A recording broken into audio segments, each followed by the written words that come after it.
ठाकुर का कुआं मुंशी प्रेमचंद्र जी की एक अद्भुत कहानी है। यह कहानी ग्रामीण परिवेश में जातिवाद और सामाजिक असमानता को दिखाती है। कहानी में गंगी नाम की एक महिला को अपने बीमार पति को साफ पानी पिलाने में दिक्कत होती है। गंगी को ठाकुरों का डर सताता था। यह कहानी जितना पढ़ने में अद्भुत है उतना सुनने में ही आपको अच्छी लगेगी। तो आइए शुरू करते हैं ठाकुर का कुआं मुंशी प्रेमचंद्र जी की लिखी एक अद्भुत कहानी। जोखू ने लोटा मुंह से लगाया तो पानी में सख्त बदबू आई। गंगी से बोला, यह कैसा पानी है? मारे बास के पिया नहीं जाता। गला सूखा जा रहा है और तू सड़ा पानी पिलाए देती है। गंगी प्रतिदिन शाम पानी भर लिया करती थी। कुआं दूर था, बार बार जाना मुश्किल था। कल वह पानी लाई तो उसमें बू बिल्कुल न थी। आज पानी में बदबू कैसी? लोटा नाक से लगाया तो सचमुच बदबू थी। जरूर कोई जानवर कुएं में गिरकर मर गया होगा, मगर दूसरा पानी आवे कहां से? ठाकुर के कुएं पर कौन चढ़ने देगा? दूर से लोग डांट भगाएंगे। साहू का कुआं गांव के उस सिरे पर है, परंतु वहां भी कौन पानी भरने देगा?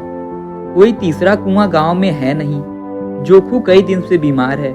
कुछ देर तक तो प्यास रोके चुप पड़ा रहा, फिर बोला, अब तो मारे प्यास के रहा नहीं जाता। ला थोड़ा पानी नाक बंद करके पी लूं। गंगी ने पानी न दिया। खराब पानी से बीमारी बढ़ जाएगी, इतना जानती थी, परंतु यह न जानती थी कि पानी को उबाल देने से उसकी खराबी जाती रहती है। बोली, यह पानी कैसे पियोगे? न जाने कौन जानवर मरा है। कुएं से मैं दूसरा पानी लाए देती हूँ। जोखू ने आश्चर्य से उसकी ओर देखा। पानी कहाँ से लाएगी? ठाकुर और साहू के दो कुएं तो हैं, क्या एक लोटा पानी भी न भरने देंगे? हाथ पांव तुड़वा आएगी और कुछ न होगा। बैठ चुपके से, ब्रह्म देवता आशीर्वाद देंगे। ठाकुर लाठी मारेंगे, साहू जी 1 के 5 लेंगे। गरीबों का दर्द कौन समझता है? हम तो मर भी जाते हैं तो कोई द्वार पर झांकने नहीं आता। कंधा देने तो बड़ी बात है, ऐसे लोग कुएं से पानी भरने देंगे? इन शब्दों में कड़वा सत्य था। गंगी क्या जवाब देती, किंतु उसने वह बदबूदार पानी पीने को न दिया। रात के 9 बजे थे। थके मादे मजदूर तो सो चुके थे। ठाकुर के दरवाजे पर 10-5 बेफिक्रे जमा थे। मैदानी बहादुरी का तो अब न जमाना रहा है न मौका। कानूनी बहादुरी की बातें हो रही थी। कितनी होशियारी से ठाकुर ने थानेदार को एक खास मुकदमे में रिश्वत दी और साफ निकल गए। कितनी अकलमंदी से एक मार्के के मुकदमे की नकल ले आए। नाजीर और मोहतमीम सभी कहते थे नकल नहीं मिल सकती। कोई 50 मांगता है, कोई 100। यहाँ बेपैसे कौड़ी नकल उड़ा दी। काम करने का ढंग चाहिए। इसी समय गंगी कुएं से पानी लेने पहुंची। कुप्पी की धुंधली रोशनी कुएं पर आ रही थी। गंगी जगत की आड़ में बैठी मौके का इंतजार करने लगी। इस कुएं का पानी सारा गांव पीता है, किसी के लिए रोका नहीं, सिर्फ ये बदनसीब नहीं भर सकते। गंगी का विद्रोही दिल रिवाजी पाबंदियों और मजबूरियों पर चोटें करने लगा। हम क्यों नीच हैं और ये लोग क्यों ऊंचे हैं? इसलिए कि ये लोग गले में तागा डाल लेते हैं। यहाँ तो जितने हैं एक से एक झटे हैं। चोरी ये करें, जाल फरेब ये करें, झूठे मुकदमे ये करें। अभी इस ठाकुर ने तो उस दिन बेचारे गडरिये की भेड़ चुरा ली थी और बाद में मार कर खा गया। इन्हीं पंडित के घर में तो 12 मास जुआ होता है। यही साहू जी तो घी में तेल मिलाकर बेचते हैं। काम करा लेते हैं, मजूरी देते नानी मरती है। किस किस बात में हमसे ऊंचे हैं? हम गली गली चिल्लाते नहीं कि हम ऊंचे हैं, हम ऊंचे हैं। कभी गांव में आ जाती हूँ तो रस भरी आंख से देखने लगते हैं, जैसे सबकी छाती पर सांप लौटने लगता है, परंतु घमंड यह कि हम ऊंचे हैं। कुएं पर किसी की आने की आहट हुई। गंगी की छाती धक धक करने लगी। कहीं देख ले तो गजब हो जाएगा। एक लात भी तो नीचे न पड़े। उसने घड़ा और रस्सी उठा ली और झुककर चलती हुई एक वृक्ष के अंधेरे साये में जा खड़ी हुई। कब इन लोगों को दया आती है किसी पर? बेचारे महंगू को इतना मारा कि महीनों लहू थूकता रहा, इसलिए तो कि उसने बिगाड़ न दी थी। इस पर ये लोग ऊंचे बनते हैं। कुएं पर स्त्रियां पानी भरने आई थी, इनमें बात हो रही थी। खाना खाने चले और हुक्म हुआ कि ताजा पानी भर लाओ।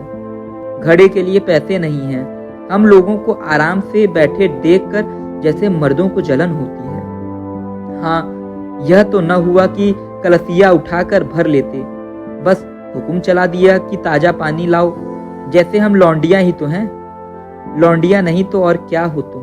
रोटी कपड़ा नहीं पाती, 10-5 रुपए भी छीन छपट ले ही लेते हैं, और लौंडियां कैसी होती हैं। मत लजाओ दीदी, छिन भर आराम करने को जी तरस कर रह जाता है।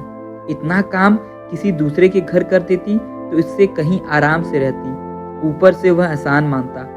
यहाँ काम करते करते मर जाओ, पर किसी का मुंह ही सीधा नहीं होता।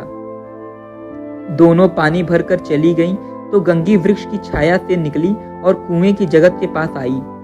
बेफिक्रे चले गए थे। ठाकुर भी दरवाजा बंद करके अंदर आंगन में सोने जा रहे थे।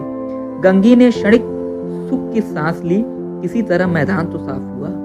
अमृत चुरा लाने के लिए जो राजकुमार किसी जमाने में गया था, वह भी शायद इतनी सावधानी के साथ और समझ बूझ कर न गया होगा। गंगी दबे पांव कुएं की जगत पर चढ़ी। विजय का ऐसा अनुभव उसे पहले कभी न हुआ था। उसने रस्सी का फंदा घड़े में डाला, दाएं बाएं चौकन्नी दृष्टि से देखा, जैसे कोई सिपाही रात को शत्रु के किले में सुराग कर रहा हो। अगर इस समय वह पकड़ ली गई तो फिर उसके लिए माफी या रियायत की रत्ती भर उम्मीद नहीं। अंत में देवताओं को याद करके उसने कलेजा मजबूत किया और घड़ा कुएं में डाल दिया। घड़े ने पानी में गोता लगाया। बहुत ही आहिस्ता, जरा भी आवाज न हुई। गंगी ने 2-4 हाथ जल्दी जल्दी मारे। घड़ा कुएं के मुंह तक आ पहुंचा। कोई बड़ा शहजोर पहलवान भी इतनी तेजी से न खींच सकता था। गंगी झुक के घड़े को पकड़कर जगत पर रखे कि एकाएक ठाकुर साहब का दरवाजा खुल गया। शेर का मुंह इससे अधिक भयानक न होगा।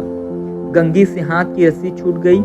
रस्सी के साथ घड़ा धड़ाम से पानी में गिरा और कई क्षण तक पानी में हिलकोरे की आवाज सुनाई देती रही। ठाकुर कौन है, कौन है, पुकारते हुए कुएं की तरफ आ रहे थे और गंगी जगत से कूदकर भागी जा रही थी। घर पहुंचकर देखा कि जोखू लोटा मुंह से लगाए वही मैला गंदा पानी पी रहा।